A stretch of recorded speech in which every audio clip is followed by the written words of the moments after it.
Next આપણો topic છે mangrove cover. દોસ્તો, આ મેંગ્રુવ કવર કેમ ન્યૂઝમાં હતું? તો રિસેન્ટલી નાસાએ એક ઇમેજ રિલીઝ કરી અને એવું કીધું કે ઇન્ડિયાના આ એક આઇલેન્ડ ઉપર મેંગ્રુવ કવરને ઘણું બધું નુકસાન થયું છે. ઓલમોસ્ટ 90% મેંગ્રુવ જે છે અહીંયા ડિસ્ટ્રોય થઈ ગયા છે. કેમ? કારણ કે અહીંયા સુનામી આવી હતી, સુનામી જોવા મળી હતી. તો આ મેંગ્રુવ કવર ક્યાંનું છે તેને ડિસ્કશન કરીએ એની પહેલાં જાણી લઈએ મેંગ્રુવ વિશે. તો મેંગ્રુવ જે છે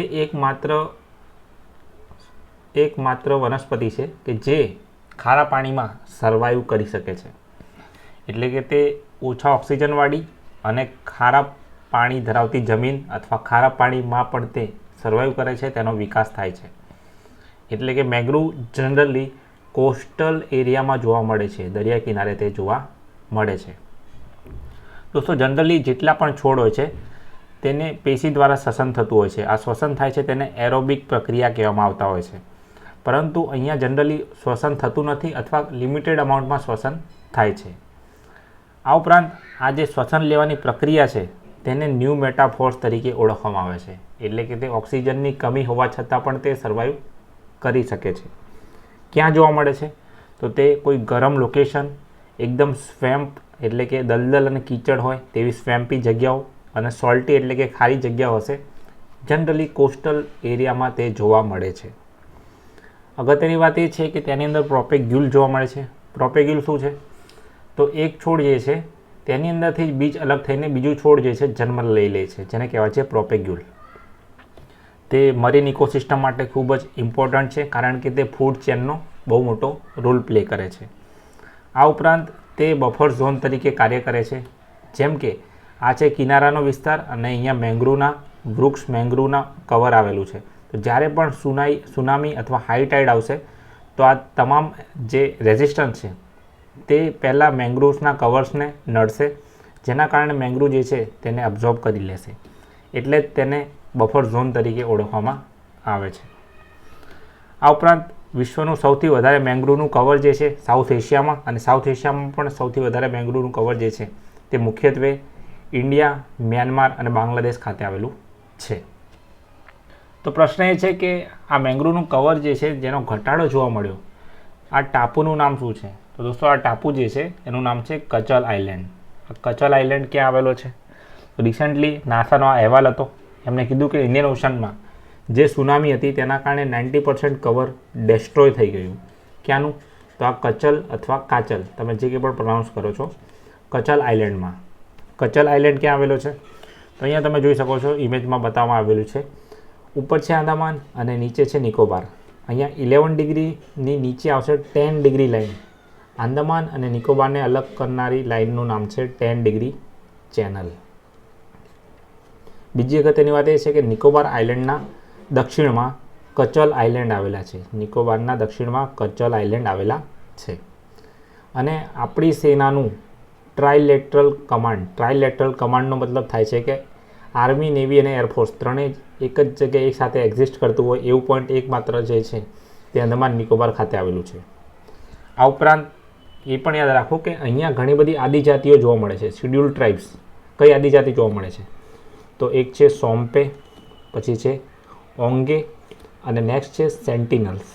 અને આ સેન્ટિનલ્સની સ્ટોરી તમે જોઈ શકો છો. આ એવા હેબિટેટ છે કે જે હજુ સુધી અનકોન્ટેક્ટેડ છે. તે વિશ્વના કોન્ટેક્ટમાં આવ્યા નથી. હજુ સુધી કોઈ પણ લોકો તેમને કોન્ટેક્ટ કરી શક્યા નથી. ઘણીવાર ગવર્મેન્ટ દ્વારા પ્રયાસો કરવામાં આવ્યા છે, પરંતુ તે પોતાના ટાપુ પર અલગ રીતે વસવાટ કરે છે, જે રીતે આદિમાનવ વસવાટ કરતો હતો તે રીતે. આંદામાન નિકોબારમાં જે આંદામાન છે, આંદામાન ઉપર એક હિલ આવેલું છે જેનું નામ છે સેડલ પીક. તો આ પણ એક અગત્યની વાત છે. આ ઉપરાંત તેને રિનેમ કરી દેવામાં આવ્યા હતા શહીદ અને સ્વરાજ દ્વીપ તરીકે. તો દોસ્તો, અહીંયા વાત કરી લીધી આંદામાન નિકોબારની. અને મોસ્ટ ઇમ્પોર્ટન્ટ મેંગ્રુવ કવર જે છે કચલ આઇલેન્ડ રિસેન્ટલી ન્યૂઝમાં હતું. વાત કરીએ સાઉથ એશિયામાં, તો સાઉથ એશિયામાં 45% ઇન્ડિયા કોન્ટ્રીબ્યુટ કરે છે. વાત કરીએ ઇન્ડિયાની અંદર મેંગ્રુવ કવર કેટલું છે, તો ઇન્ડિયાએ પોતાના જિયોગ્રાફિકલ એરિયા પ્રમાણે માત્ર 0.15% જ કવર ધરાવે છે. આવું પર્યાવરણ મંત્રાલયના report Indian state of forest જે છે તેના અંતર્ગત જાહેર કરવામાં આવ્યું છે. દોસ્તો, આ રિપોર્ટ સુપર ડુપર ઇમ્પોર્ટન્ટ છે, જે આવનારી ACF, DYSO અને GPSC માટે ખૂબ જ અગત્યનું છે. તો આ રિપોર્ટ ઉપર ઓલરેડી ડેડિકેટેડ વિડીયો અવેલેબલ છે, તો તેને પણ ખાસ તમે જોઈ લો. હવે આ મેંગ્રુવ કવર જે છે તે નંબર 1 જે છે તે સુંદરવનમાં છે. આપણે આની પહેલાં પણ ડિસ્કસ કરી ચૂક્યા હતા કે સુંદરવનમાં સૌથી વધારે મેંગ્રુવ કવર આવેલ છે. જ્યારે બીજા નંબરે ભીતકર્ણિકા નેશનલ પાર્ક ક્યાં આવેલો છે? ઓડિશા ખાતે. ભીતકર્ણિકા નેશનલ પાર્ક કેમ ફેમસ છે? તો રિસેન્ટલી એને રામસર સાઇટ તો ડિક્લેર કરી દેવામાં આવી છે, પરંતુ અહીંયા જે છે તે સોલ્ટ વોટર ક્રોકોડાઇલ જોવા મળે છે, ખારા પાણીના ક્રોકોડાઇલ. તો આ બંનેની વાત આપણે કરી ચૂક્યા હતા અગાઉના વિડીયોમાં. નેક્સ્ટ ન્યૂઝ છે કોર્બેવેક્સ વિશે. દોસ્તો, રિસેન્ટલી કોર્બેવેક્સ જે છે ન્યૂઝમાં જોવા મળી છે. તેને WHO દ્વારા EUL હજુ સુધી આપવામાં આવ્યું નથી. આ EUL શું છે? EULનો મતલબ થાય છે ઇમરજન્સી યુઝ લિસ્ટિંગ.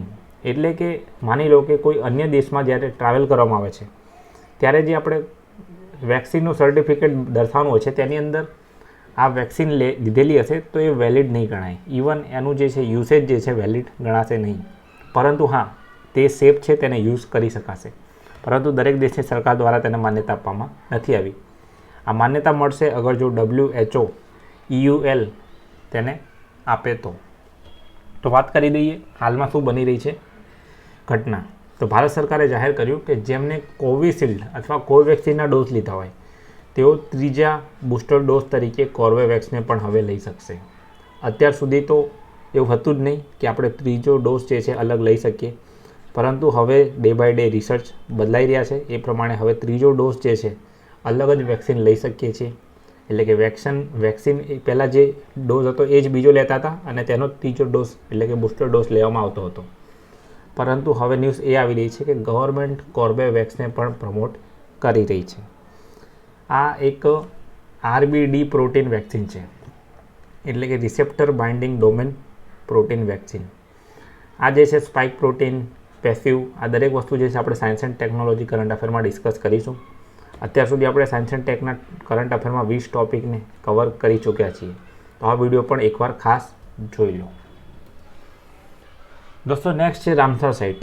આપણે પ્રયત્ન કરીશું કે અત્યારે જે total number of Ramsar site છે 75, તેને દરેક વિડીયોમાં 2 સાઇટ લઈને એને મેપના મદદથી કવર કરવાનો પ્રયત્ન કરીશું. તેની વિશેષતાને ડિસ્કસ કરીશું. તો રિસેન્ટલી ફરી એકવાર 11 નવી રામસર સાઇટ એડ કરી દેવામાં આવી છે. હું તમને એક પ્રશ્ન પૂછવા માંગીશ. હવે તમને તો ખ્યાલ જ છે કે રામસર જે છે ઈરાનનું એક સિટી છે. તો જસ્ટ મને એટલું જ જણાવવાનું છે કે આ ઈરાન જે છે, ઈરાન તે કયા સમુદ્રના કિનારે આવેલું છે? કયા સમુદ્રના કિનારે ઈરાન આવેલું છે? તો રામસર ડિક્લેરેશનની વાત આપણે કરીશું. World wetland day 2 fab observe કરવામાં આવે છે. 1971માં આ એક સંમેલન યોજાયું હતું, જેને 1975માં અડોપ્ટ કરી લેવામાં આવ્યું હતું અને ઇન્ડિયા દ્વારા 1982માં ઇમ્પ્લિમેન્ટ કરી દેવામાં આવ્યું હતું, હસ્તાક્ષર કરી દેવામાં આવ્યા હતા. તો આ અગત્યના વર્ષ તેની સાથે સંકળાયેલા છે. Total number of Ramsar site છે અત્યારે 75. તો આપણે તંપારા, એક બીજી રામસર સાઇટ છે અત્યારે જે ન્યૂઝમાં છે, તેની ડિસ્કશન કરીએ. આજે રિસેન્ટની 11 છે તેને 1 બાય 1 ડિસ્કસ કરીશું અલગ અલગ વિડીયોમાં.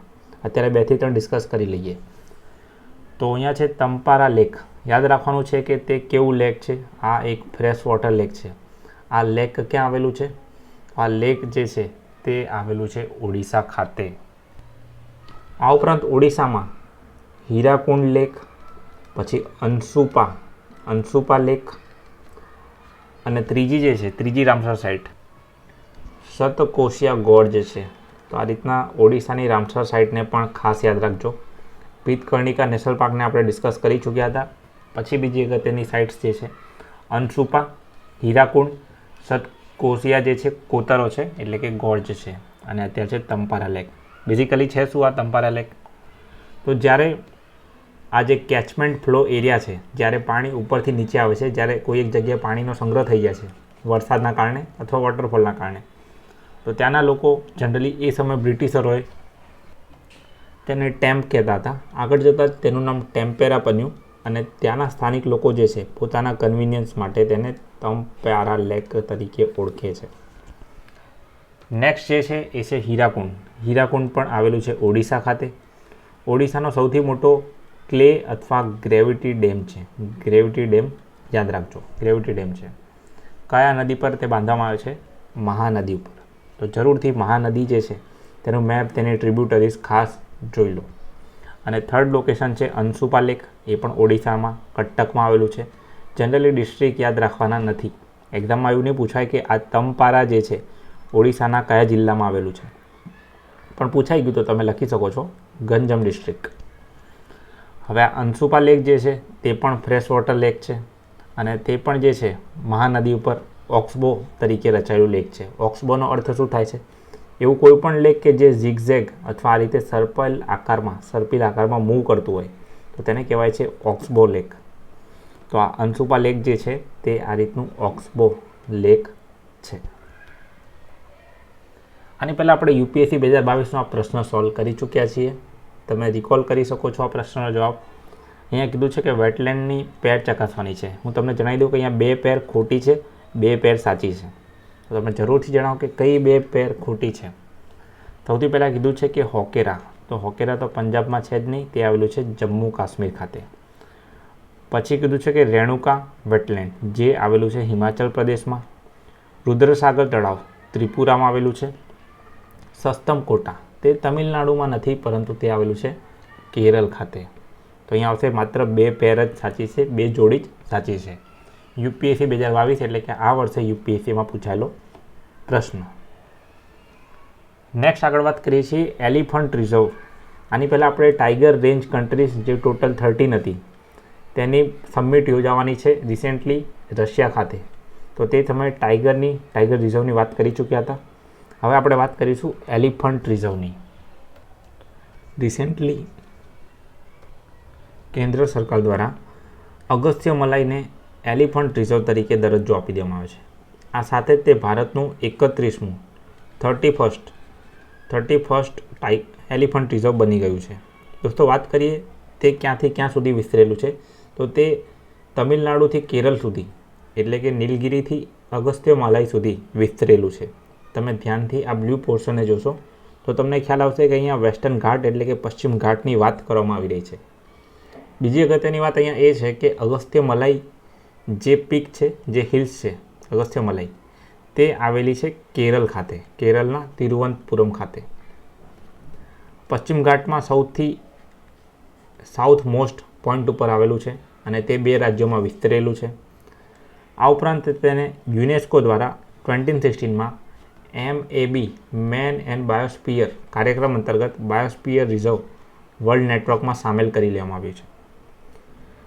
પેપરા સેન્દુરની વાઇલ્ડલાઇફ સેન્ચ્યુરી, પછી કેરળની અંદર છે નેયાર અભયારણ્ય અને કાલાકડ ટાઈગર રિઝર્વ.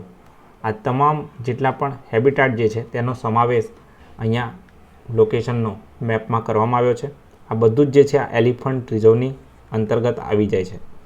એટલે બેઝિકલી આ એલિફન્ટ રિઝર્વ એટલો મોટો છે કે તેની અંતર્ગત આ તમામ વસ્તુઓનો સમાવેશ થઈ ગયો છે.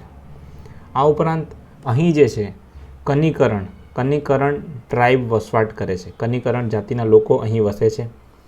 તમને જો ખ્યાલ હોય તો શિડ્યુલ ટ્રાઇબની ડિસ્કશન કરતા હતા ત્યારે આપણે પેસા એક્ટની વાત કરી હતી. Panchayat extension to schedule act કયા વર્ષમાં હતો? 1996માં. આ ઉપરાંત એ જ સમયે આપણે વાત કરી હતી પર્ટિક્યુલરલી વનરેબલ ટ્રાઇબલ ગ્રુપ કે જે હોમ મિનિસ્ટ્રી દ્વારા તૈયાર કરવામાં આવે છે અને ટોટલ નંબર ઓફ પીવીટીજી ઇન્ડિયામાં કેટલા છે? 75. નેક્સ્ટ એક એક્સરસાઇઝ ન્યૂઝમાં આવી ગઈ છે જેનું નામ છે ઉદાર શક્તિ. દોસ્તો ભારત અને મલેશિયા વચ્ચે એક બાયલેટરલ એરફોર્સ દ્વારા આ એક્સરસાઇઝ કન્ડક્ટ કરવામાં આવી હતી. યાદ રાખવાનું છે કઈ જગ્યાએ? કુઆન્ટન ખાતે.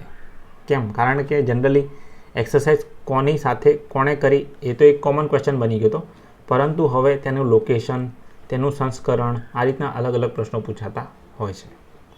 તો ઇન્ડિયા અને મલેશિયા રિસેન્ટલી ઉદાર શક્તિ કન્ક્લુડ કરી લીધી. તમે અહીંયા મેપમાં જોઈ શકો છો જે ઉપરનું પોર્શન છે આ છે મલય પેનિન્સુલા. આ મલય પેનિન્સુલા જે છે તે મલેશિયા તરીકે ઓળખાય છે. તેનું કેપિટલ કોલાલંપુર છે જેને આપણે KL તરીકે યાદ રાખી શકીએ છીએ. બીજી અગત્યની વાત શું યાદ રાખીશું તો બીજી અગત્યની વાત એ છે કે દર વર્ષે ભારત અને મલેશિયા સાથે મળીને હરિમાઉ શક્તિ મિલિટરી એક્સરસાઇઝ કન્ડક્ટ કરે છે. તો આ તો થઈ ગઈ ઉદાર શક્તિ અને હરિમાઉ શક્તિ કે જે આપણે મલેશિયા સાથે કરીએ છીએ. રિસેન્ટલી બોંગો સાગરને પણ આપણે આયોજન કરી ચૂક્યા હતા. પોર્ટ મોંગલ ખાતે કયા દેશ જોડે કર્યું હતું? બાંગ્લાદેશ જોડે. આ ઉપરાંત આ તો થઈ ગઈ માત્ર 3 જ યુદ્ધ અભ્યાસ. છેલ્લા 6 મહિનામાં કયા કયા યુદ્ધ અભ્યાસ ન્યૂઝમાં હતા, તો તેના માટે તમે આ સ્લાઇડનો સ્ક્રીનશોટ લઈ શકો છો. છેલ્લા 6 મહિનામાં સમાચારમાં રહેલા મિલિટરી એક્સરસાઇઝ અહીંયા મેં લિસ્ટ આઉટ કરી આપ્યા છે. રાઈટ. તો આ એક ઇમ્પોર્ટન્ટ એક્સરસાઇઝની લિસ્ટ છે. કદાચ ફેક્ચ્યુઅલ ક્વેશ્ચન આમાંથી તમને મળી રહે. દોસ્તો, વિડીયો કેવો લાગ્યો જરૂરથી જણાવો અને વિડીયોને લાઇક તો કરો જ, ચેનલને સબસ્ક્રાઈબ પણ ખાસ કરો.